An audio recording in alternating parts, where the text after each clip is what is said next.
Salut, c'est Leif. Aujourd'hui, on commence une nouvelle aventure. Devenir un dieu, tout simplement. On va jouer à Liftland. C'est un city builder qui mélange un peu de gestion et un peu de god game.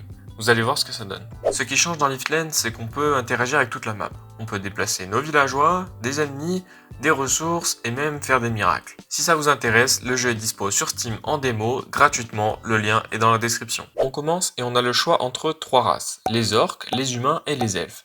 Pas de différence à l'heure actuelle. Petite préférence pour les orques, on va pas se mentir. Alors c'est parti. L'idée de base, c'est de se servir le plus possible de la fameuse main de Dieu. On clique, on attrape et on déplace, tout ce qu'on veut. Un villageois perdu, hop, on le remet au boulot. Les fidèles vont devoir farmer du bois, de la pierre, de la nourriture pour construire et faire grandir le village. Qui dit village, dit habitants. Il faut attirer des gens qui croient en nous. Et il faut leur trouver un job. On peut voir leur nombre en haut à gauche. Mais attention, la vie de Dieu n'est pas toujours une partie de plaisir. Plus ils te vénèrent, plus ta puissance augmente. Mais si tu ne les aides pas et que leur foi tombe à zéro, ils partent, pour un autre village. C'est un peu donnant-donnant. Les villageois font régulièrement des prières, ou plutôt des caprices, qu'il faut exaucer au maximum pour gagner de la foi. La foi, c'est la boule bleue qui s'accumule pendant la nuit sur l'autel. Car oui, la nuit, ils ne travaillent pas, ils prient. La foi, c'est super important. Ça permet de gagner des niveaux et de débloquer les pouvoirs divins. On peut par exemple faire pousser des arbres, améliorer la production des villageois ou encore ramener à la vie des villageois tombés au combat. Pour devenir le boss des dieux dans Liftland, il faut progresser et étendre l'influence du village. Ça se voit notamment à l'amélioration de l'hôtel central. Plus il est gros, plus on est puissant. On peut débloquer des nouveaux pouvoirs et des technologies divines. Allez, place à la pratique. On commence par récolter tout ce qu'on peut. Des baies, du branchage, du charbon, etc. Et voilà, en gros, on peut ramasser certaines ressources, les stacker. Avec ces ressources, on peut construire le premier poste de charpentier, un bâtiment essentiel pour construire tous les autres bâtiments. On soulève un villageois, on le dépose dessus et voilà, c'est maintenant le charpentier du village. En parallèle, on amasse encore de la nourriture. Parce que oui, un orc, ça mange, mais pas que. On a besoin de la nourriture pour recruter des nouveaux fidèles. Plus on a de villageois, plus on a de ressources. Et oui, il faut qu'on grandisse, et plus vite que les autres si possible. De chaque côté, on a un village. On peut très bien commercer avec eux comme leur déclarer la guerre. Mais si on peut le faire, ils peuvent le faire aussi. Alors méfiance. On continue avec le poste de bûcheron, qui nous permet de couper des arbres. Les branchages et les rondins, ce n'est pas juste du bois, c'est deux ressources différentes. Ça vous rappelle rien? On assigne un bûcheron, et on fait nos premières bûches. Bien sûr, avec les bûches, on débloque des nouveaux bâtiments. Alors, prochaine étape, la scierie, pour transformer les bûches en planches à l'aide de charbon. À force de couper les arbres, il n'y en a plus. Alors, on construit une herboristerie, on place un villageois et il plante des arbres. Et les autres, ils font quoi? Les sans-emploi dans ce jeu, c'est des ramasseurs. On en a besoin parce qu'ils permettent de transporter les ressources d'un point A à un point B, sachant qu'ils prennent tout type de ressources. Maintenant, il nous faut de la pierre. Alors on construit une carrière pour miner les pierres dehors. Et voilà, on a un bûcheron, un scieur et un mineur. C'est pas mal. Par contre, les planches, c'est long à faire et j'ai pas assez de charbon. Alors on va commercer. On construit un poste de commerce, on forme un marchand et on construit un silo juste à côté. Le silo, c'est utile, très utile, car les villageois doivent normalement aller jusqu'à l'hôtel au centre du village pour déposer ou prendre des ressources. Le silo agit comme un hôtel. Rassurez-vous, il ne prie pas au silo. On est prêt à commercer.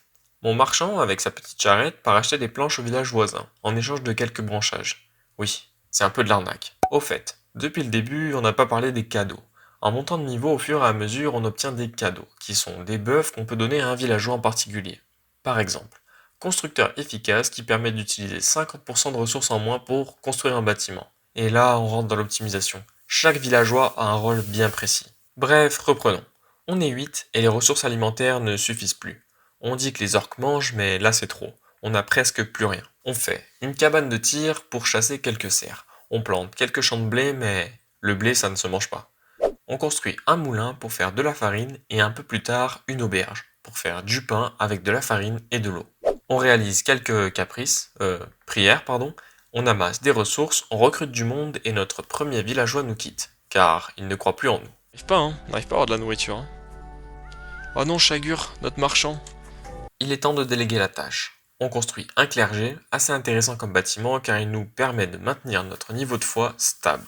Ou alors de convertir d'autres villageois contre de grosses quantités de nourriture. Ça, c'est fait. Maintenant, il nous faut des briques. Alors, on fait une briqueterie, et c'est avec de la pierre et du charbon. Le village produit encore et encore, et on commerce avec les autres camps. On obtient ainsi du métal, de la brique et des ressources intéressantes contre pas grand chose. Par contre, le blé et le pain, ça consomme beaucoup d'eau et on est rapidement obligé de construire des puits pour produire de l'eau. On construit aussi des composteurs pour avoir du fumier, mais ça ne suffit pas. Les cerfs produisent aussi du fumier, donc on arrête de les chasser pour se concentrer uniquement sur la production de blé. On installe un deuxième camp de bûcherons sur la droite et on installe aussi la première caserne pour former des lanciers afin de se défendre ou d'attaquer. On continue d'améliorer le village et les bâtiments pour qu'ils soient plus efficaces. On recrute de plus en plus de fidèles et c'est l'heure de s'étendre. Au début, j'essaye la manière douce. Je veux racheter un village, mais je n'ai pas assez commercé avec eux pour qu'ils me laissent les gouverner. Alors, on construit plus de casernes, on forme 2 lanciers, 2 en défense, 2 en attaque, et on construit l'item le plus important du jeu, la bannière. Elle nous permet de diriger les soldats et donc de mener des attaques sur les villages voisins. Notre première cible, les elfes de gauche. Ils ont peu de ressources intéressantes pour le commerce et surtout, les traîtres de mon village sont allés chez eux. Alors c'est l'heure de la vengeance. J'emmène Karg et Chagra, mes lanciers, et l'attaque se passe bien. On casse le mur et je peux déplacer mes soldats en retraite si besoin. Par contre, ils ont des arcs. J'avais pas prévu ça. J'aurais peut-être dû me préparer un peu plus pour le coup. J'avoue que ça aurait été une bonne idée. J'ai peut-être fait une guerre un peu tôt. Chagra meurt sous leur tir.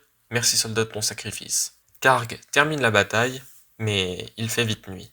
Et la nuit, si on n'enterre pas les corps, alliés ou ennemis, la faucheuse les réanime, pour les transformer en squelettes. Ils sont un peu faibles, mais il faut faire attention à ne pas se faire submerger par leur nombre. Une fois la guerre terminée, je m'apprête à rentrer chez moi. Mais en regardant l'ancien camp, je m'aperçois qu'une fois morts, mes ennemis laissent toutes leurs ressources à terre. Je suis plutôt pacifiste d'habitude, mais là c'est une opportunité en or. Je vais raser tous les villages alentours et me procurer toutes leurs ressources. C'est tellement rentable. Et en plus, je peux voir leurs ressources via le poste de marchand avant d'attaquer.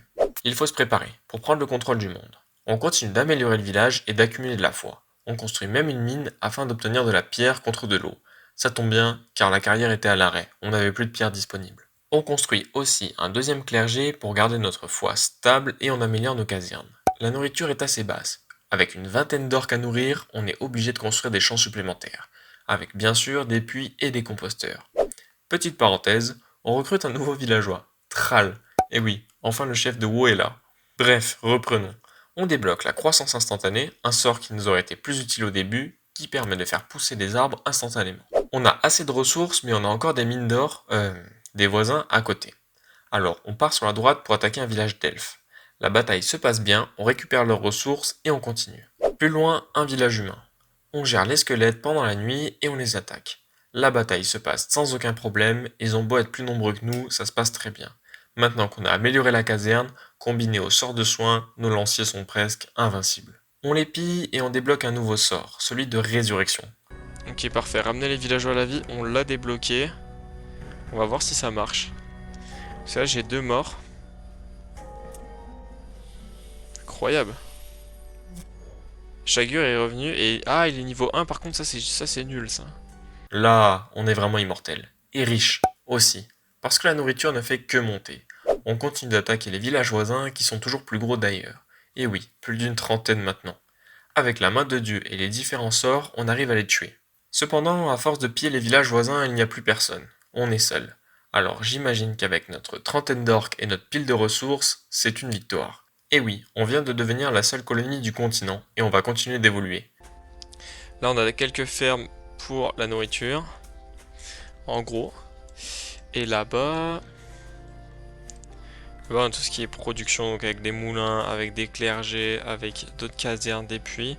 Et là, on a encore une sylviculture, malgré qu'elle soit toute cassée. Voilà, voilà, voilà. Mais ça, on le fera quand le jeu sera sorti officiellement.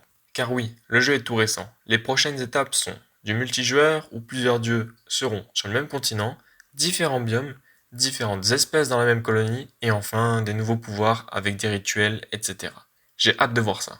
Et oui, dans Leafland, tu peux être le dieu que tu veux. Tu peux être un dieu pacifiste qui ne fait que commercer, tu peux être un dieu très agressif qui combat tout ce qui bouge, un peu comme nous cette partie, je l'avoue, et tu peux être un entre-deux. À toi de voir. Alors, qu'est-ce que vous avez pensé de Leafland? N'hésitez pas à me le dire dans les commentaires, j'attends vos retours. Et si jamais le jeu vous plaît, n'hésitez pas, le lien de la démo est dans la description. N'oubliez pas de liker la vidéo, de vous abonner pour voir les prochaines aventures, et si jamais on est en live sur Twitch toute la semaine. Merci de m'avoir regardé, c'était Leif, à bientôt tout le monde.